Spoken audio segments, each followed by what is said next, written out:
So how the physical environment, so we've gone from online now to physical, impacts learning in autistic students. Okay, so like Sarah said, we're kind of trying to give you some ideas about your own learning and your own teaching, and teaching teachers how to teach from our work. So we've done a body of work on that's funded by an Education Horizons grant about how the physical environment, so the sensory, the physical space impacts learning for autistic students. So this was a 2022 Education Horizons grant. What happened was they put the call out and they asked about how the physical environment impacts students' wellbeing, learning, and we just put in like a grant to say, well, we can't do that for every student. We're happy to do it for autistic students, and it was funded. So just when they come out again, just think about, you don't have to answer the big question. They are interested in answers to sub-questions within that. So the reason we did this is because many autistic students and neurodivergent students, they process the information in the world differently. So we get what we call sensory processing differences. So you can have people who receive the world and receive information from the world and process it and have a hyper response. So their response is heightened, hyper is high. So it might be that noise of the fan of that computer is intolerable. Not just I don't like it, it's actually I can't manage with that noise on. You also have some people have a hypo-responsive profile, so they need more input before they experience the sense. So often we see that with a lot of children with maybe rough and tumble play, looking for that kind of physical touch input. And we also have children who have unusual sensory interests. And if you're interested in this, Kate's research area, all about sensory. So I would defer questions to her. What becomes really interesting is that you can have sensory responses that vary even in one domain. So you might be hypersensitive to a certain noise, like the hum of that, which is really bothering me. But you might be hypo-responsive to voice, and you might not always hear your name being called or respond in the same way. So you can have hyper and hypo-responsivity across your senses, but also within a sense. And it can differ based on the environment. So within your home, you might be able to manage certain noises and experiences. And within the school, because of your everything else that's going on, you might be hyper responsive to it. The sensory processing is really, really complex and really, really important for understanding how to help autistic students succeed in learning environments. We have a look at what we do know from our research. We know, as I said, autistic people have a range of sensory differences. We know that in neurotypical and neurodivergent students, sensory responses are associated with poor academic performance. We also know that sensory challenges or sensory processing differences are associated with anxiety. Of course they are. If you find that lights too bright, noise is too loud, the world is going to be a scary place. We also know that autistic students are not doing as well as school and getting the grades that are reflecting their ability or at university. But what the missing piece of the puzzle is, that's all focused on the student's sensory processing and their outcomes. But what about the physical environment? What elements of a physical environment might support learning for autistic people, might make learning harder, or might impact their well-being and therefore impact on their educational outcomes that way? Because you can change the environment. You cannot change a person. You cannot change a person's sensory profile. And why would you want to? That person is amazing as they are.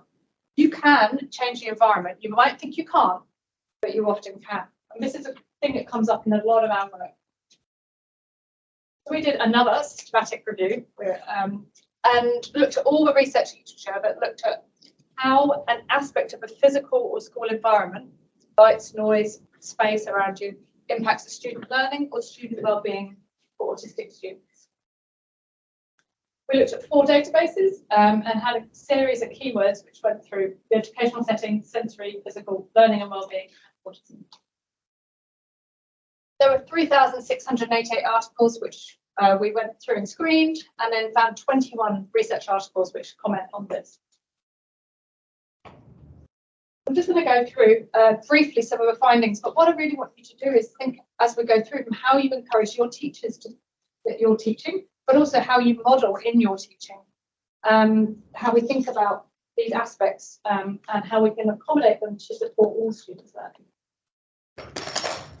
So by far, the area that had the most research was auditory and noise. So there were 15 studies which looked at the impact of noise on autistic students' learning. 8 studies said that higher or specific noises decreased well-being, and 8 studies that said higher or specific noises like the school bell or the air conditioner reduces students' attention. And it's not always just noises in the sort of that you might be thinking of, but even the teacher shouting makes kids anxious, and therefore they can't concentrate and learn as well in class. Visual elements, where 11 studies which had looked at this, and this was a lot more varied. Artwork, green space and calm colours helped with well-being. Fluorescent lighting, if we could, many of us can attest to that, and I was really pleased they were off today, decreases well-being. Interestingly, visual distraction like artwork can really decrease attention skills. If it's not clear why it's up there and what you should take from it, it's very distracting for autistic students. So thinking about that, because we do encourage people to put things on a wall. Why is it there and how is it going to help students learn?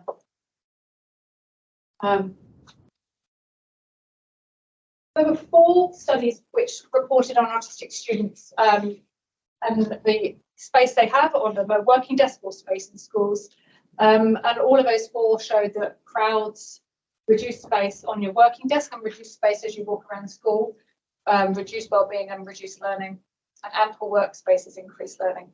And there was quite a few quotations from students talking about class changes and actually how they lose a lot of time worrying about class change and then settling into new class because of the touch in the corridors. That is something we can change. Of course, you know, students can leave a bit earlier, a bit later, etc. If we realise kids are losing a proportion of every class worrying about what's going to happen in the corridor.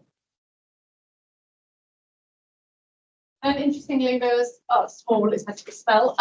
One study looking at temperature, one on small, but none of them thought about well-being. They both thought about student learning. So stuffy classrooms reduce learning, air-conditioned classrooms increase learning, and strong smells can be distracting.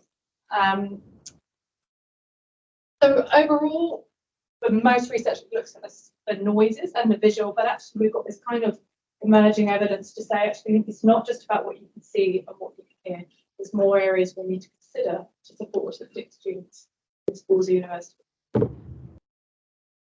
Because it was an Education Horizons grant, we had to develop a load of infographics for teachers and got them out through the Department of Education, where we had to encourage teachers to think about the environmental setting, but also it helped us to think about when we're teaching, providing workshops, delivering, how we can set up the classroom so that the person can feel included, welcome, and be successful. The listening, how can we find ways of reducing noises? We ran a parent workshop and we always asked parents, how, you know, is there anything we need to be aware of to make you feel welcome and comfortable? And one parent wrote back saying, please don't provide clicky pens. I will not be able to concentrate if there's clicky pens. Easy accommodation to make. So we provided borrowers of pens. And then someone must have bought their own clicky pen. All I could feel was this person clicking a pen because I was aware of it. But that was enough to make that really hard for that person. So we tried to provide accommodation, but how do we help encourage ways of distracting noise? Visual, you know, thinking about those artworks and displays, what are you trying to help people to learn from it? These artworks are up here because of what? Do you explain them to students? Do you say to students, you don't need to look at this in your lesson. This is here to celebrate last week's work. This is what we're focusing on now. Consider the kind of lighting. If fluorescent tube lighting is flickering, just remove the fluorescent tube. And if someone says the lighting is painful, it probably is. People don't make this stuff up. You know, it really is a real experience. It's subjective. It's like when people say to me, you can't be cold, you're British. It's like, I can still be cold. So it feels really invalidating if you tell me I'm not experiencing something. It is really uncomfortable. Touch in space. What boundaries do we have? Do we let people sit on their own? the parent workshops we ran in Rockhampton, there was a school hosting it for us, and they were like, oh, what we'll do is we'll move it, nobody sits up front, we'll remove the front tables and then the front row up front. And I was like, no, if people don't want to sit up front, that's fine. Like, we can't force it. If people want to sit on their own, that's fine too. We give a very clear statement of inclusion at the beginning, saying whatever you want to do, you're welcome. You're welcome here. Whatever you need to do to belong, please do it. Sit on your own, stand up, walk around. And it does make a difference if you're one of the people who are used to receiving negative feedback on what you need to do to learn and to benefit from being there. And the temperature, I think it's just about asking. There is no perfect temperature. We have air conditioning wars in our office. One of us doesn't have any windows, and one of us thinks we should have right over the air conditioner. But some of us like it a little bit warmer than others. Other people think that's stuff. It's having those conversations. How do we make this? Are you comfortable? How do we make this place the best place for you to learn? And how are you going to tell me if you don't find it comfortable? I don't know if you share things like environmental audits with the teachers, but there's the Autism Education Trust has got a great one. I mean, there's probably lots out there, but they are things that every teacher could look at in the classroom and think about, is this working? You know, classroom illumination, are the flickering lights, are the light coming in through the blinds you're able to shut it off, etc. It's a really, really clear step-by-step checklist for checking your classroom and considering how inclusive it is for neurodivergent students.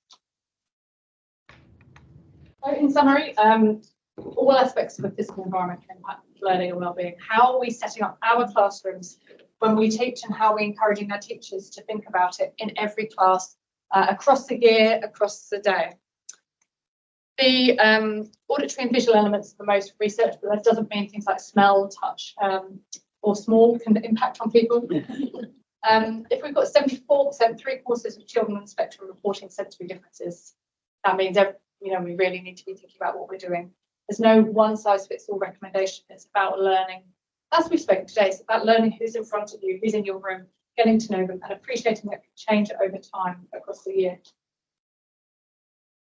And people brought this up today. It's been lovely. Model asking, model saying, how can I make this place more comfortable? Are people happy with the tables like this? Or do you prefer them another way? You can move them, providing permission to change the environment so that someone can be the best versions of themselves. And then keep in mind that while we can modify the environment to support learning and wellbeing, modifications should be individualised. There is no one size fits all. If a student says to you they need X, Y, or Z, how do we make that happen? And if not, how do we help them to express when they need to leave the room because it's got too much if it's not changeable? And then I think I'm pretty much bang on time. 1 minute.